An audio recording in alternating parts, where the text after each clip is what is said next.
नमस्कार साथियों। हमसे न कीजिए दुश्मनों का गिला, हम तो दोस्तों के सताए हुए हैं।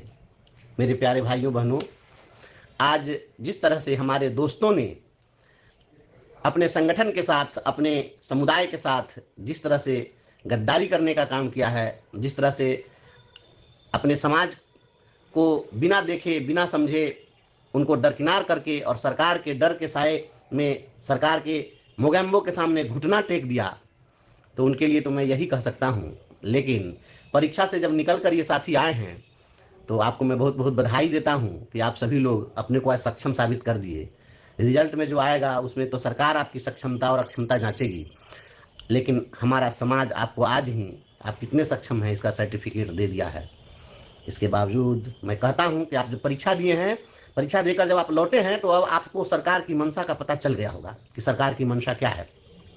मेरे दोस्तों, अभी भी समय है, अभी भी आप सचेत हो जाइए। आप दूसरे की फिक्र मत करिए, आपको हमारी चिंता करने की जरूरत नहीं है। चिंता परीक्षा देने वाले जो लोग हैं, वह जो परीक्षा नहीं दिए हैं उनकी चिंता मत करिए। परीक्षा नहीं देने वाले शेर हैं, बहादुर हैं, वह अपने उसूलों पर जीते और मरते हैं, और उसूलों पर जीने और मरने वालों की चिंता मत करिए। लेकिन आप अपनी चिंता करिए। परीक्षा देने वाले लोग अपनी चिंता करिए। और मैं आपसे कहना चाहता हूं, तू अपनी फिक्र कर नादां, मुसीबत आने वाली है। तू अपनी फिक्र कर नादां, मुसीबत आने वाली है, तेरी बर्बादियों के महावरे हैं आसमाने में।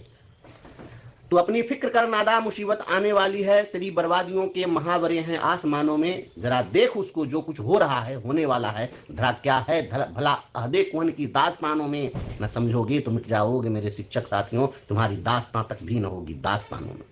याद रखना दोस्तों, समाज के साथ गद्दारी करके और आप जो कर रहे हैं, आपकी दास्तान मिटाने की सरकार की चाल है। और इसको आप अगर नहीं समझ रहे हैं तो आपसे बड़ा बेवकूफ कोई नहीं हो सकता है। याद रखिएगा, जो आज अपने उसूलों पर खड़ा है वही कल भी आपके लिए उसूलों पर खड़ा रहेंगे, और उन्हीं के चलते आपकी नौकरी बचेगी। नहीं तो आपको कान पकड़ के और बाहर का रास्ता दिखाने की सरकार की साजिश है। आप परीक्षा देकर के जिस तरह से कायरता का परिचय आपने दिया है, समाज और कुल द्रोही होने का परिचय दिया है, मुबारक हो आपको, यह द्रोह मुबारक हो। और मैं तमाम साथियों से मैं कहना चाहता हूं, जो लोग अपने उसूलों पर जीने और मरने का कसम खा चुके हैं, जो लोग इस लड़ाई में हमारे साथ मजबूती से खड़े, मैं आपके लिए मैं कहना चाहता हूं।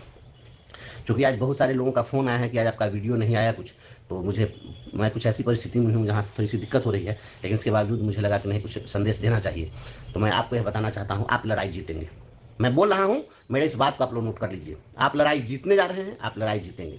हाँ, ये तय है कि इन राजनैतिक गणिकाओं के माध्यम से आपको जीत नहीं मिलने वाली है।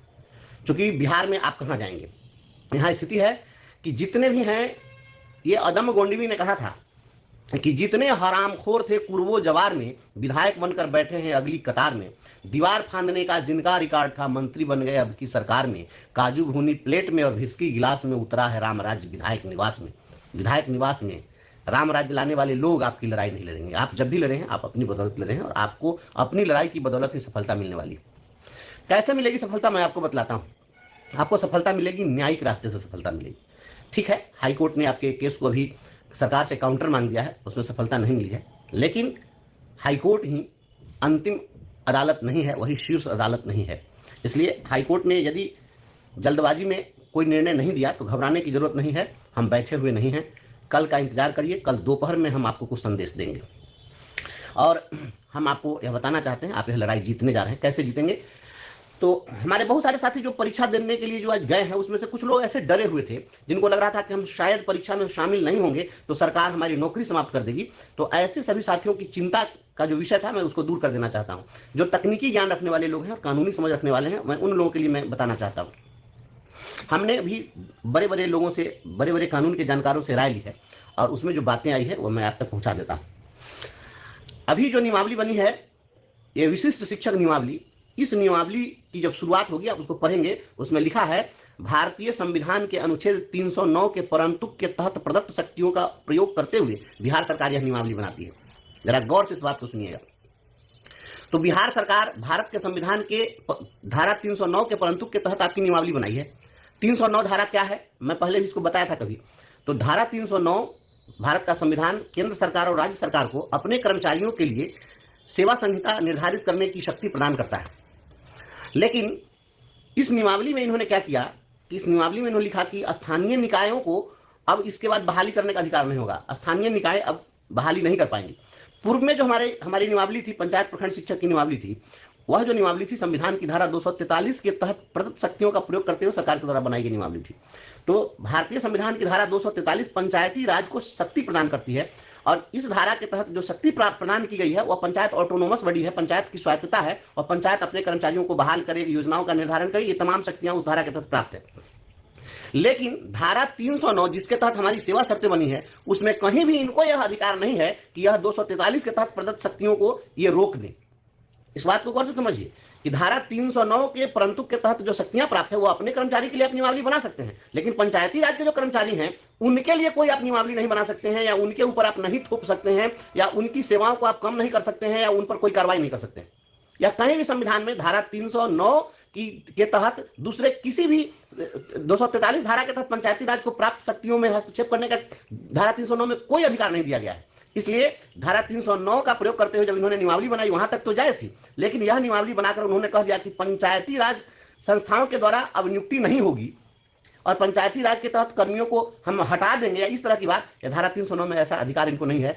यह मामला यह कॉन्स्टिट्यूशनल क्राइसिस का मामला है, यह संवैधानिक संकट का मामला है। इस तरह का होता है तो संवैधानिक संकट खड़ा हो जाएगा देश के अंदर में, कि संविधान के एक धारा से दूसरे धारा को क्रॉस कर दीजिएगा, ऐसा नहीं हो सकता है।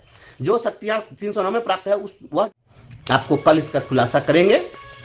हम बैठे हुए नहीं हैं, हमारी वह आदत नहीं है कि मैं बहुत ढोल पीटता चलूं, लेकिन इतना तय है कि हम सही दिशा में जा रहे हैं और ईश्वर चाहेंगे तो हमें सफलता मिलेगी। आप तमाम साथी लोग विश्वास करिए, परीक्षा सक्षमता परीक्षा अक्षमता परीक्षा से आपके नौकरी पर कोई प्रभाव पड़ने वाला नहीं है।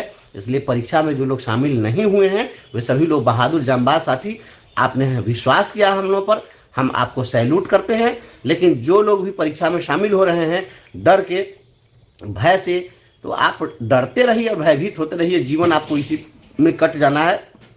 और याद रखिएगा कि आज आपको जो भी सुविधाएं मिल रही है और जितना कुछ मिला है यह लड़ाई की बदौलत ही मिला है, और संघर्ष जिन्होंने किया है वो जानते हैं संघर्ष का मूल्य। इसलिए आपको अभी वक्त है, संभल जाइए, और तमाम साथी आप लोग इस लड़ाई में एकजुट होकर के रहिए। कोई चलता पद चिन्हों पर कोई पद चिन्ह बनाता है वही सूरमा इस जग में दुनिया में पूजा जाता है। इसलिए दुनिया में सूरमा वही होते हैं जो अपना रास्ता खुद तैयार करते हैं। लीके लीके गाड़ी चले या लीके चले कपूत, लीक छोड़कर तीन चले सूरमा शेर सपूत। सपूत बनकर दिखाइए, और आप तमाम साथी एकजुट रहिए, चट्टानी एकता का परिचय दीजिए। इस सरकार को हम धूल चटा देंगे और इनकी सारी नियमावली निरस्त हो जाएगी, इनके सारे नियमावली को हम रद्द कराएंगे। देश संविधान से चलेगा, इनके मौखिक फरमान से नहीं चलेगा।